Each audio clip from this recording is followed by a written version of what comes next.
Hey everyone, welcome back to BrowncoatNerd. We got another Should You Buy episode. This one on the Yugoslavian M5966, very specifically A1 with this particular one. These recently seem to have popped up.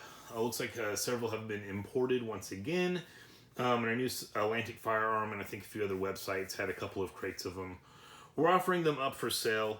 And really in the SKS world, these are kind of have been the last ones that we've been seeing pop up. We've had a few batches of Chinese ones come in as well, but they've been going pretty quickly.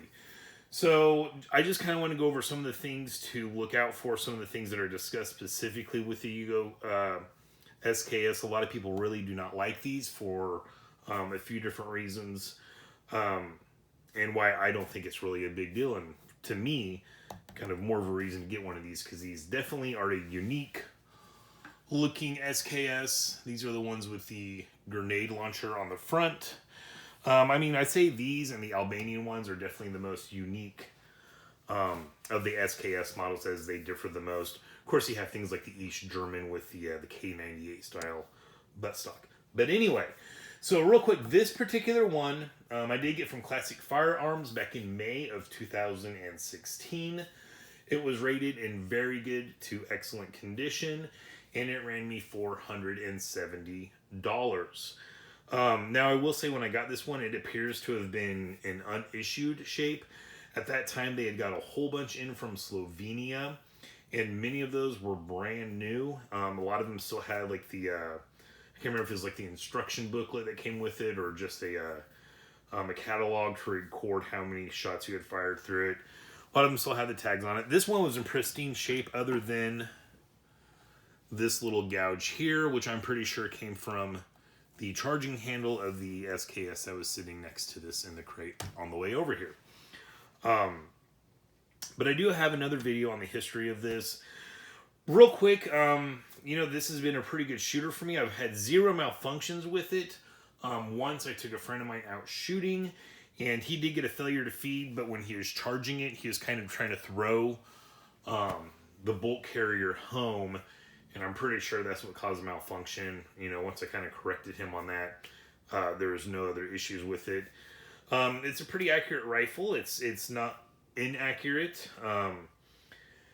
Let's see. I'm getting lost in my notes here. Real quick, when you're talking about Yugoslavian SKSs, the majority of them that you see in the country now will have this rifled grenade launcher on them. There was a point in time when these were fairly rare in the US, and the most popular Yugoslavian SKS was the M59. And that is essentially just your standard looking SKS. It had the blade bayonet. It did not have a chrome lined barrel, but it didn't have flip up night sights or a grenade launcher or anything like that. And really, Yugoslavia only made that model for a few years. They did not make them in great numbers until they modified it to the 66. And that's when they really started pumping these SKSs out at a high volume. And of course, now these by far are the most common Yugoslavian SKSs you will find. You still will see, occasionally the M59s pop up on Gunbroker, and those are pretty rare. From what I've seen, those do kind of go for more of a premium, but at the same time, like, understandably as a collector, I get it. There's not that many. If I had to pick one or the other, I'd still get this one, even though it's more common, just simply because it's a very different looking SKS. So Yugoslavia made these SKSs up until 1989. And with the 5966, which is the one we're talking about here specifically, there were a few small variations. For one, this is, like I said earlier, this is the A1 model, and what makes it a A1 designation is it will have these flip-up night sights, which are kind of neat. I've never used. Got one in the rear, and then you got one in the front here, like so. And once again, out of these models, the A1 is the much more common variation of the M5966. So when you see it in 5966, it's almost always an A1. Almost all of them had the night sights. Early on production, only for a few years, they did not put the night sights on them. So if you got one and you're bummed out you didn't get night sights, hey, consolation prize, those are actually more rare. So there is that. The other difference they made on these throughout the years is the grenade launcher. As you can see, this one here has got kind of ports on it. I think their idea was kind of have it be somewhat of a flash hider. I don't know if that really did do much of a muzzle brake effect, but at least a little bit of a flash hider. They did that for a few years. They did that for more years than they did the flip-up night sights. But after a while, I think it just really didn't have much effect on the flash, and to them it wasn't, I'm assuming, worth the cost of drilling those extra holes in. So they stopped doing that, and I do believe they stopped drilling the holes in it in 1972. So everything after 72 would just be a grenade launcher with no holes ported in it. So those are going to be a little more common than the one with the actual ports drilled in. Which when I bought this, that was like kind of one of the things I really wanted to get that. Even though it probably didn't work, at least it was there. So some of the complaints about these 5966s, one is they are quite a bit more heavy than your standard SKS due to the extra hardware up front with a grenade launcher. And just to show you guys how that would go, you would load in a blank cartridge. I do believe there are actually specific, quote unquote, I guess, grenade launching blanks that they would use. This here is a gas cutoff. Flip that knob up. And you flip up this will be your rear grenade sight. One side was for anti-vehicle grenades. The other side would be for anti-personnel. I forget which one. And you'd use this section as the rear sight, and then the tip of the grenade would be your, your front sight or your center post. And you just slip on your rifle grenade. And there are quite a few dummy grenades stateside. I've seen a lot of people use them. If you look around on YouTube, you'll see people actually popping off dummy grenades with blank rounds, which, hey, that's kind of neat. But anyways, that adds a lot of weight. The other thing is this bayonet, not that it matters, but out of all of the SKSs, this is the biggest bayonet of them all. Once again, to help clear that grenade launcher. So not just do we have the extra weight of the grenade launcher, but the slightly larger bayonet. So some people don't like that. They feel it's an unnecessary weight. And I mean, hey, how often are we going to be lobbing grenades off of them? But it looks cool.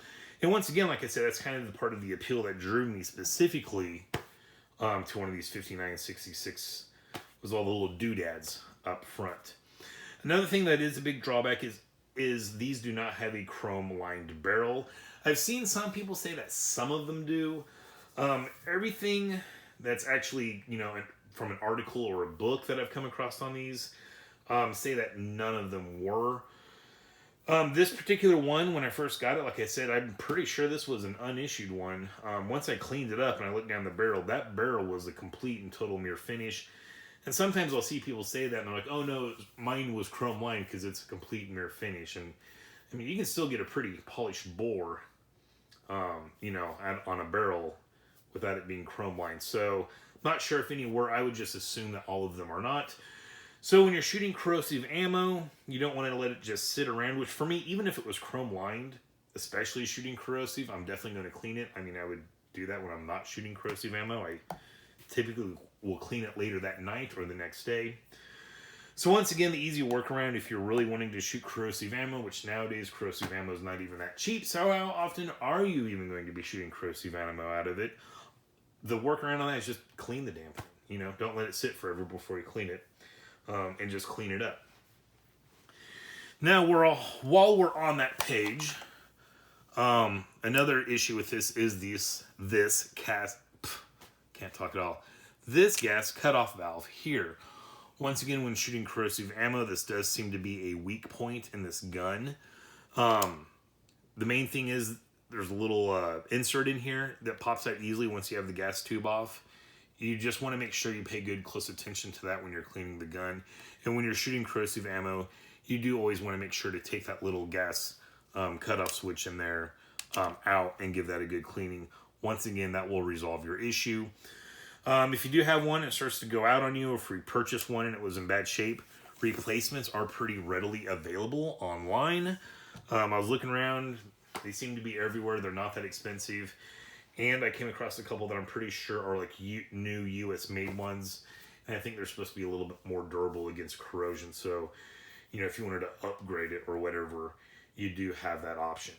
But those are really the main issues I see people complaining about this specific model of SKS. It's been a long day, guys. So if none of those really bug you, then I say this is a great option, especially with it being a unique one. Another thing worth pointing out that's unique on these ones, they do have a rubberized little butt pad here. My understanding is they would not fire these rifle grenades actually from the shoulder, but they would actually kind of plant it down in the dirt, and that rubberized butt pad was so, you know, you didn't crack the stock on a rock or on concrete or something like that. You will see them shooting these from the shoulder when they're shooting those dummy grenades. Once again, I think this had a specific blank round for the rifle grenades, which I'm sure gave it much more distance when using those. I guess worth pointing out too, this particular one did come with this leather sling. Yugoslavia did have canvas slings as well. And of course, if you just don't like the style of leather sling, because it is kind of bland looking, you could always just get any kind of SKS sling if you're not too concerned about keeping it authentic. But once again, like I said, you can find Yugoslavian canvas slings out there.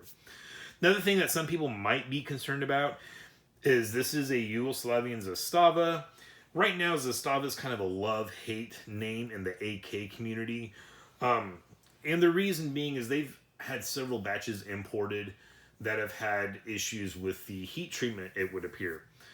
As long as you get one that's not from one of those batches, I think they're a very good, solid gun. But I know in the past when, brain farting, Century Arms was importing them, I definitely know they got a bad batch that came in. And I believe those were the ones that went to that Las Vegas shooting range where they had several completely crap out. Michiko does do a video going over the heat treatment issues with those AKs. And pretty much how his stance is kind of like what I just said, is as long as you don't get one from one of those batches, you're good to go.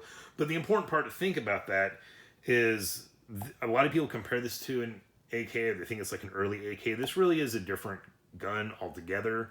It just happens to use the same caliber. These are not stamped receivers. They are milled. So they're a lot thicker. So there was never really any of the questions about the heat treatment on these SKSs like there are on the Zastava AKs. So if you're seeing that talk about the AKs, just know, either way you sit on that, those effects never seem to have come over to the SKSs, so you can just ignore those. Now the pricing on these has gotten a little crazy. So I was looking at Atlantic. They're the ones, they had like a YouTube video, I think, that caught my eye of them unboxing a whole bunch of these. They just got a whole bunch in. They're selling them for very good or better, which is pretty much, I would say, the same grade as this, very good to excellent, for $700 a piece. Now, of course, in the video, they're still pretty much covered up in cosmoline. I believe they say theirs did come from police use. So it's kind of hard to say exactly what kind of condition those are in. I would guess those would be in just as good a condition as this. Because, how often did the police, have to pull out their SKSs? I'm sure a few of them did. I would imagine each time they, got to the point where they had to grab one of these, or probably grabbing the same one and not like grabbing them all out of storage. So I'm sure there would be a few that are, at the very least lightly used, but I would imagine most of them are going to be in pretty good shape. And like I said, I bought this for $470. Of course, that was back in 2016. And like the price of freaking everything, especially surplus, that price is going up. So I was just kind of looking around in general online.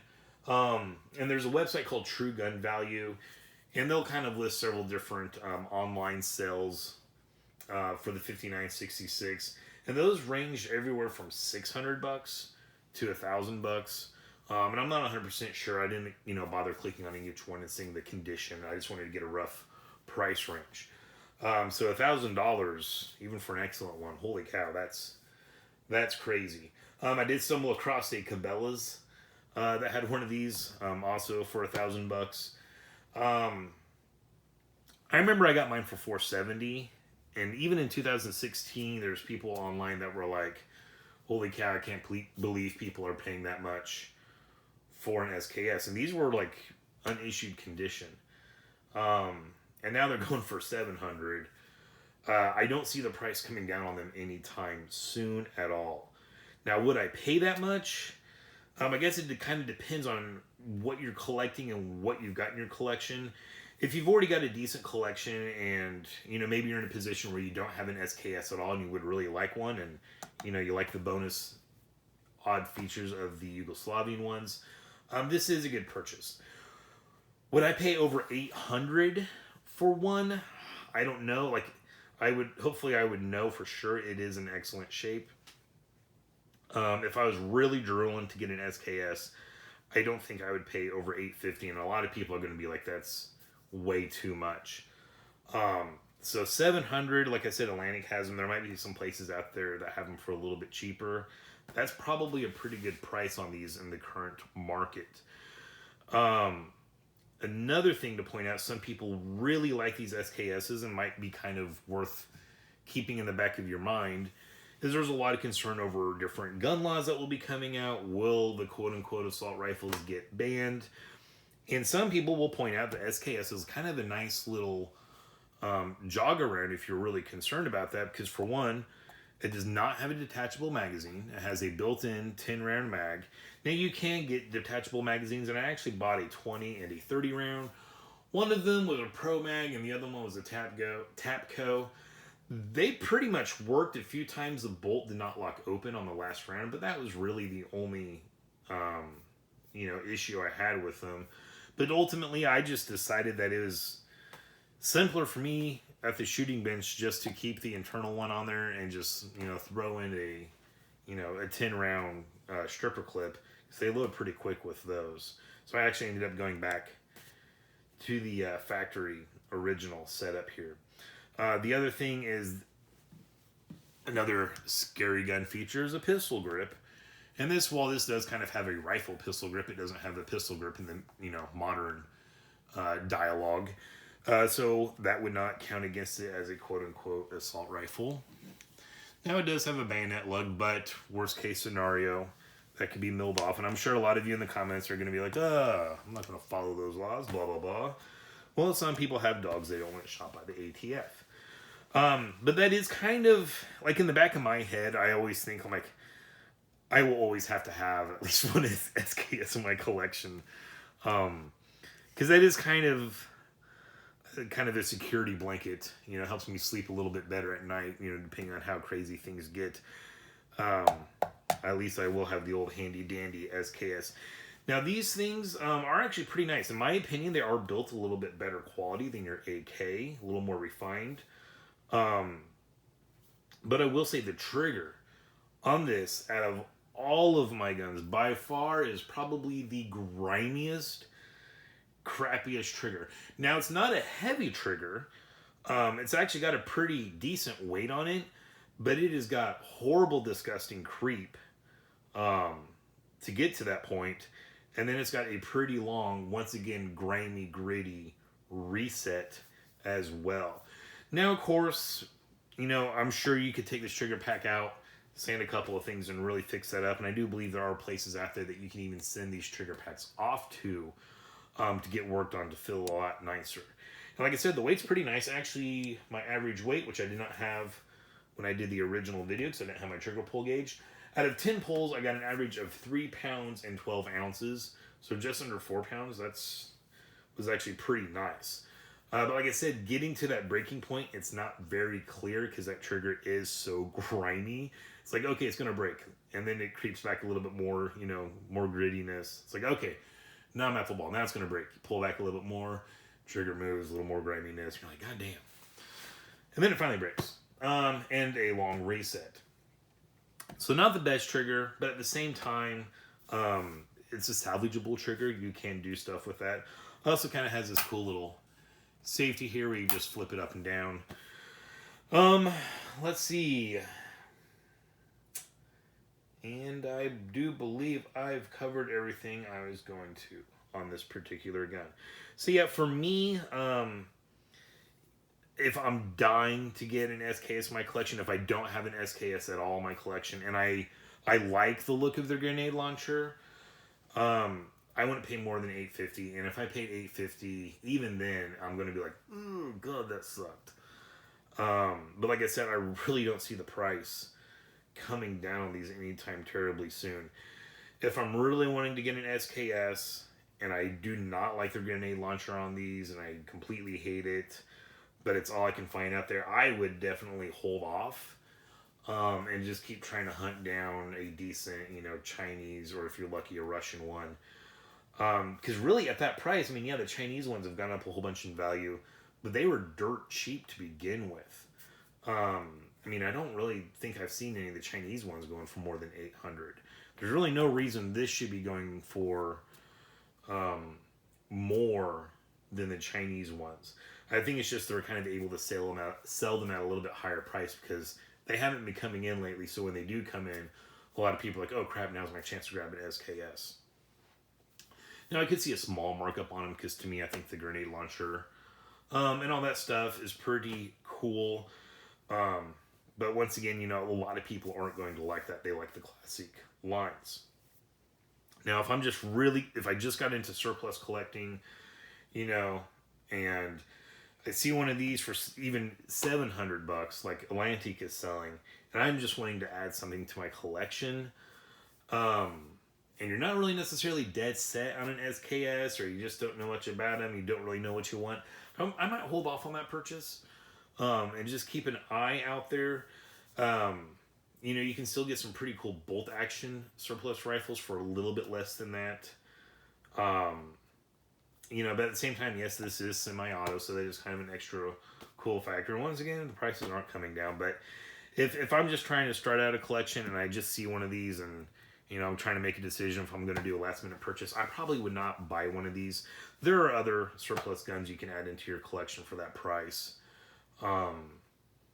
So, yeah, it's a tough one. It really depends on what kind of collection you've got going for yourself. And what you want.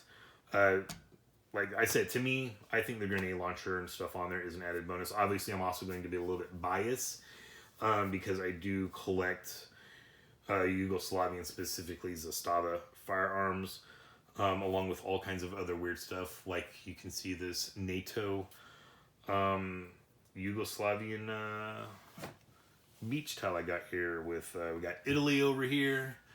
Then we got all the former Yugoslavia nations, Romania hiding up in the corner. I see you, Romania.